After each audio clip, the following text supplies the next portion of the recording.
ॐ अज्ञानात्रिमिरन्धस्य ज्ञानजन्शलाकया चक्षुरुन्मीलितं येन तस्मै श्रीगुरुवे नमः। श्रीचैतन्यमनोभीष्टं स्थापितं येन भूतले स्वयं रूपः कदा मह्यं ददाति स्वपदान्तिकम्। मैं घोर अज्ञान के अंधकार में उत्पन्न हुआ था और मेरे गुरु ने अपने ज्ञान रूपी प्रकाश से मेरी आंखें खोल दी। मैं उन्हें सादर नमस्कार करता हूँ। श्रीला रूप गोस्वामी प्रभुपाद का मुझे अपने चरण कमलों में शरण प्रदान करेंगे, जिन्होंने इस जगत में भगवान चैतन्य की इच्छा पूर्ति के लिए प्रचार मिशन की स्थापना की। वंदेहम श्री गुरु श्रीयुक्त पद कमलम श्री गुरुन् वैष्णवांश श्रीरूपम साग्रजातम सगड़ा रघुनाथन्वितं तं सजीवं साद्वैतं सावधूतं परिजन सहितं कृष्ण चैतन्य देवं श्री राधा कृष्ण पादान सहगड़ा ललिता श्री विशाखान्वितांश। मैं अपने गुरु के चरण कमलों को तथा समस्त वैष्णव के चरणों को नमस्कार करता हूँ। मैं श्रीला रूप गोस्वामी तथा उनके अग्रज सनातन गोस्वामी एवं साथ ही रघुनाथ दास, रघुनाथ भट्ट, गोपाल भट्ट और श्रीला जीव गोस्वामी के चरण कमलों को सादर नमस्कार करता हूँ। मैं भगवान श्री चैतन्य तथा भगवान नित्यानंद के साथ साथ अद्वैताचार्य गदाधर श्रीवास आदि अन्य पार्षदों को सादर प्रणाम करता हूँ। मैं श्रीमती राधा रानी तथा कृष्ण को श्री ललिता तथा विशाखा सखियों सहित सादर नमस्कार करता हूँ।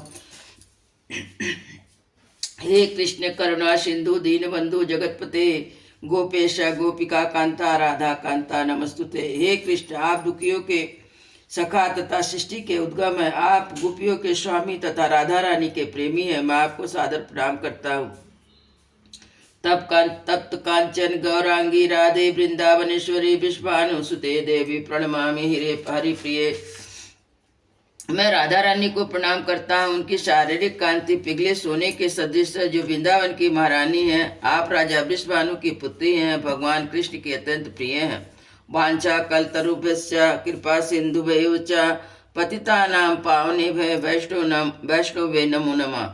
मैं भगवान के समस्त वैष्णव भक्तों को सादर नमस्कार करता हूँ, जो कल्प वृक्ष के समान सभी की इच्छा पूर्ण करने में समर्थ है और पति जीवात्माओं के प्रति अत्यंत दयालु हैं। श्री कृष्ण चैतन्य प्रभु नित्यानंद श्री अद्वैत गदाधर श्रीवास आदि गौर भक्त वृंद। मैं श्री कृष्ण चैतन्य प्रभु नित्यानंद अद्वैत गदाधर श्रीवास आदि समस्त भक्तों को सादर प्रणाम करता हूँ। हरे कृष्णा कृष्णा कृष्णा हरे हरे, हरे राम राम राम हरे हरे। श्रीमद् भगवद गीता अध्याय 2 श्लोका नंबर 1। संजय वाचा तम तथा कृपयाविष्टम अशुपूर्णाकुलेचणम विसिद्धन्तम् इदं वाक्यं वाचं मधुसूदन विसिद्धन्तम् इदं वाक्यं वाचा मधुसूदन तम तथा कृपयाविष्टम् अशुपूर्णे कुलेचणं विषेदन्तमिदं वाक्यं वाचा मधुसूदन।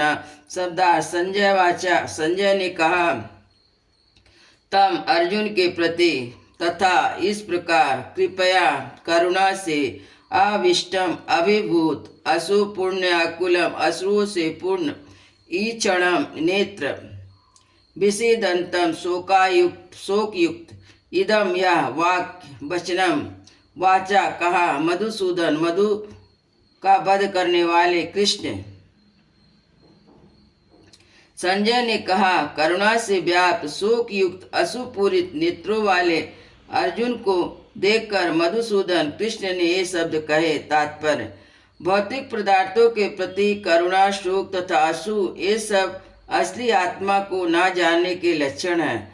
शाश्वत आत्मा के प्रति करुणा ही आत्म साक्षात्कार है। इस श्लोक में मधुसूदन शब्द महत्वपूर्ण है। कृष्ण ने मधु नामक असुर का वध किया और जब अर्जुन चाह रहा था कि कृष्ण उस अज्ञान रूपी असुर का वध करे जिसे उसे कर्तव्य से विमुख कर रहा है, यह कोई नहीं जानता था कि करुणा का प्रयोग कहाँ होना चाहिए।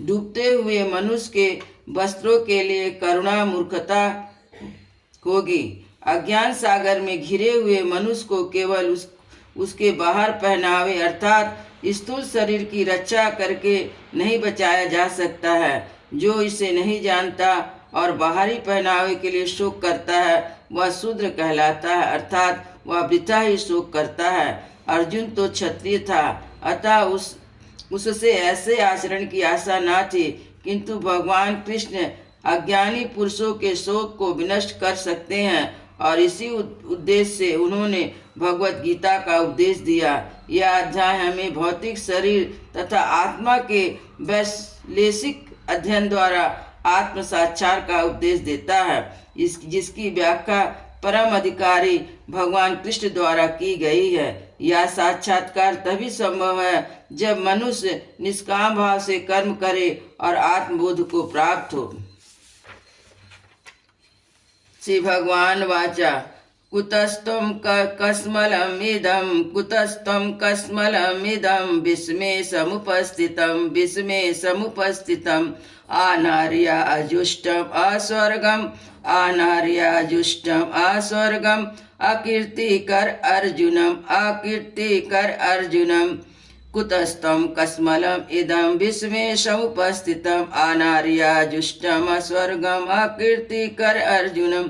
श्री भगवान वाचा, भगवान ने कहा, कुतः कहाँ से, तुमको, कस्मलम गंदगी, अज्ञान, इदम यह शोक, विस्मय इस विषय पर, इस अवसर पर, समुपस्थितम प्राप्त हुआ, अनार्य वे लोग जो जीवन के मूल को नहीं समझते, जुष्टम आचरित, अस्वर्गम उच्च लोगों को ना ले जाने वाला, अकीर्ति अपयश का कारण अर्जुन, हे अर्जुन।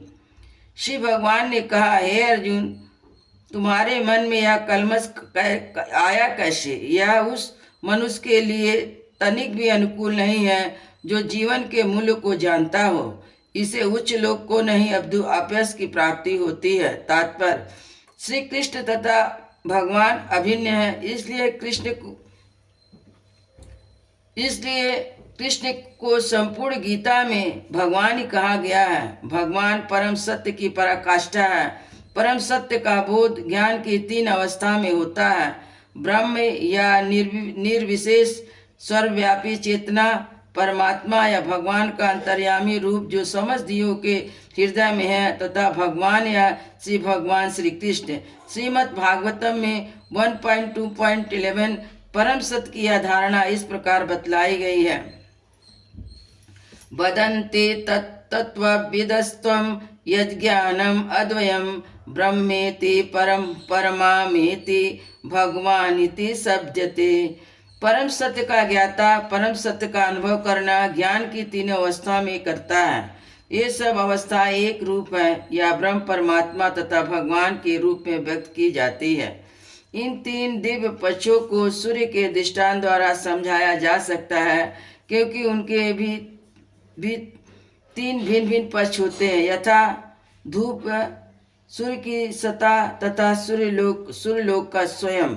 जो सूर्य के प्रकाश का अध्ययन करता है वह नवशिखिया है, और जो सूर्य की सत्ता को समझता है वह कुछ आगे बढ़ा हुआ होता है, और जो सूर्यलोक में प्रवेश कर सकता है वह उत्तम ज्ञानी है। जो नवशिखिया सूर्य प्रकाश, उसकी विश्वव्याप्ति तथा उसके निर्वेश प्रकृति के अखंड तेज के ज्ञान से ही तुष्ट हो जाते हैं, वह उस व्यक्ति के समान है जो परम सत्य के ब्रह्म रूप को समझ सकता है। जो व्यक्ति कुछ अधिक जानकार है वह सूर्य के गोले के विषय में जान सकता है, किंतु जिसकी तुलना परम सत्य के परमात्मा स्वरूप से की जाती है वह व्यक्ति सूर्यलोक के अंदर में प्रवेश कर सकता है, जिसकी तुलना उससे की जाती है जो परम सत्य के साक्षात रूप की अनुभूति प्राप्त करता है। अतः जिन भक्तों ने परम सत्य के भगवान स्वरूप का साक्षात्कार किया वे सर्वोच्च आत्मवादी। यदि परम सत्य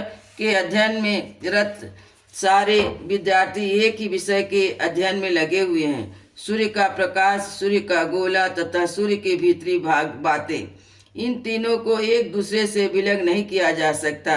फिर तीनों अवस्थाओं के अध्यक्षा एक ही श्रेणी के नहीं होते हैं। संस्कृत शब्द भगवान की व्याख्या व्यासदेव के पिता पराशर मुनि ने की है।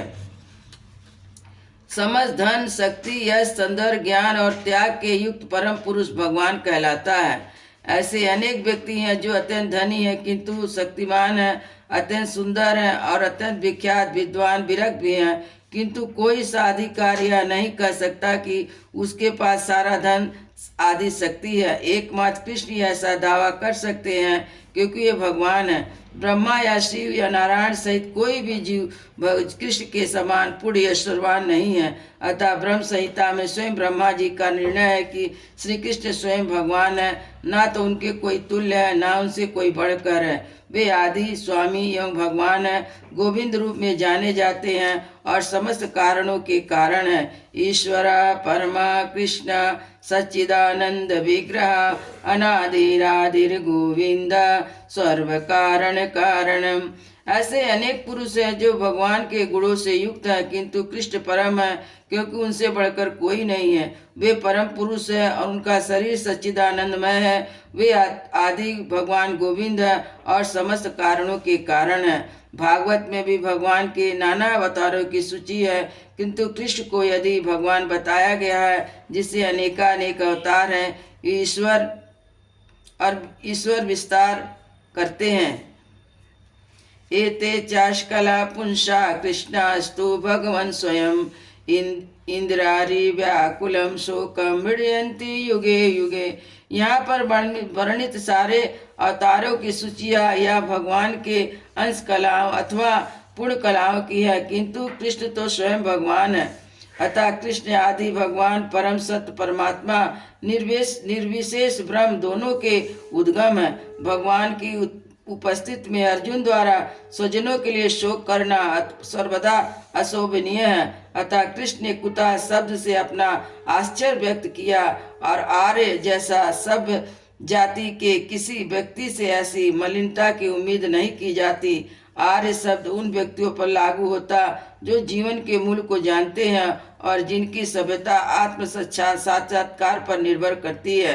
देहात्मक बुद्धि से प्रेरित मनुष्य को यह ज्ञान नहीं रहता कि जीवन का उद्देश्य परम सत्य विष्णु या भगवान का साक्षात्कार करना है। वे तो भौतिक जगत के वह रूप में ही मोहित हो जाते हैं। अतः वे नहीं जा समझ पाते कि मुक्ति क्या है। जिन पुरुषों को भौतिक बंधन से मुक्ति का कोई ज्ञान नहीं होता वे तो अनार्य कहलाते हैं। यद्यपि अर्जुन क्षत्रिय था, किंतु युद्ध में विचलित होकर वह अपने कर्तव्य से गुमराह हो रहा था। उसकी यह कार्ता अनार्यों के लिए ही शोभा देने वाली हो सकती है। कर्तव्य के पथ पर इस प्रकार विचलन न हो तो आध्यात्मिक जीवन में प्रगति करने में सहायक बनता है ना इस संसार में ख्याति प्राप्त की जा सकती है। भगवान कृष्ण ने अर्जुन द्वारा अपने स्वजनों पर इस प्रकार की करुणा का अनुमोदन नहीं किया। हरे कृष्ण।